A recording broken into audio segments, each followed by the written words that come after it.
అబ్బో ఇక్కడ కేజీ చీరలు కొంటే అర కేజీ చీరలు ఫ్రీ అంట. మంగళ్య షాపింగ్ మాల్, కేజీల్లో సేల్, టన్నుల్లో ఆనందం. సికింద్రాబాద్ లో మహంకాళి అమ్మవారి బోనాలు వైభవంగా జరుగుతున్నాయి. భక్తులు పెద్ద సంఖ్యలో తరలివచ్చి అమ్మవారిని దర్శించుకుంటున్నారు.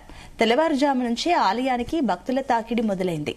2500 మంది పోలీసులు బోనాల సందర్భంగా ప్రత్యేకంగా విధులు నిర్వహిస్తున్నారు. మరోవైపు అమ్మవారికి గద్దర్ కూతురు వెన్నెల మట్టి బోనాన్ని సమర్పించేందుకు వచ్చారు. ప్రతి ఏడాది అమ్మవారికి బోనం సమర్పిస్తూ వస్తున్నామని అంటున్న వెన్నెలతో మా ప్రతినిధి Raviteja face to face. Start అయింది. వెన్నెల గద్దర్ ఉన్నారు. మేడం, ఫస్ట్ టైం బోనం ఎత్తడం? ఇది రెండోసారి అండి బోనం ఎత్తడము. తెలంగాణ సాంస్కృతిక సారథిలో నుంచి 150 స్త్రీలు కళామణులు ఈ బోనాలు ఎత్తాము. అది లాస్ట్ ఇయర్ కూడా చేస్తాము, ఈ ఇయర్ కూడా చేస్తున్నాము. గద్దరన్న ఉన్నప్పుడు తీసుకొచ్చారా బోనం? గద్దర ఉన్నప్పుడు తీసుకురాలే, బోనం తీసుకురాలే కానీ బియ్యం తీసుకొచ్చే వాళ్ళం. ఫ్యామిలీ అంతా బియ్యం అమ్మవారికి సమర్పించేవాము, బట్టలు బియ్యం అని. గద్దరన్న ఉనికి చాటుకోవడం కోసం అది గద్దరన్న ఉనికి చాటుకోవడం. గద్దరన్న ప్రజల గుండెలు ఉంది. ఎంతవరకు అయితే అణిచివేత ఉంటాడో గద్దరన్న గానం ఉంటది, గద్దరన్న తిరుగుబాటు ఉంటది. ఈ బోనాలు అమ్మవారికి సమర్పణ అంటే మట్టి బోనాలు, అంటే మట్టితోనే బోనం చేస్తారు. అది పల్లె నుంచి, భూమి నుంచి మట్టి తీసుకొని ఈ మట్టి భూమికి ప్రతీక అని చెప్పడానికి మనం మట్టి బోనాలు చేస్తాము. తర్వాత తెలంగాణ అస్తిత్వము, తెలంగాణ ఒక సంస్కృతికి బోనాలు, ఒక గుడిచెల నుంచి బంగ్లా దాకా ప్రతి ఒక్కళ్ళ ఇంట్లో నుంచి, తెలంగాణ ఇంట్లో నుంచి బోనం ఎత్తుతారు.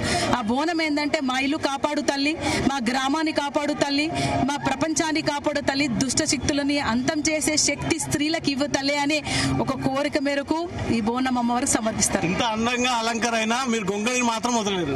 అది గొంగడే నా అస్తిత్వము, గొంగడే నా చిరునామా. ఇది ఎప్పటికీ నా భుజాల మీద ఉంటది.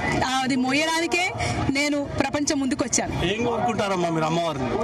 ప్రజలందరూ సుఖశాంతులతో ఉండాలి, సమాజం ఏర్పడాలని అమ్మవారిని కోరుకుంటారు. ఇదంతా ప్లానింగ్ మీదేనా? ఇన్ని బోనాలు తెలంగాణ సాంస్కృతిక సారథి టీం అందరిది. ఇది రెండోసారి అండి, రెండోసారి. లాస్ట్ ఇయర్ కూడా చేస్తాం, 150 బోనాలు. ఎలా ఉంది కాంగ్రెస్ పాలన? అద్భుతంగా ఉంది. చూస్తున్నాం కదా, మట్టి బోనాలు సమర్పిస్తున్నాం 150. గత 10 ఏళ్లుగా తెలంగాణ సాంస్కృతిక సారథిలో 178 స్త్రీలు ఉన్నారని తెలంగాణలో ఎవరికి కూడా తెలీదు. కానీ మేము వచ్చిన తర్వాత స్త్రీలకు ఆ అవకాశం ఇస్తూ, స్త్రీలకు ఆ గుర్తింపు ఇస్తూ, సాంస్కృతిక సారథి నుంచి, భాషా సాంస్కృతిక సారథి నుంచి మేము మట్టి బోనాలు సమర్పిస్తున్నాం. వెన్నెల గద్దర్ తన అభిప్రాయాన్ని షేర్ చేసుకున్నారు.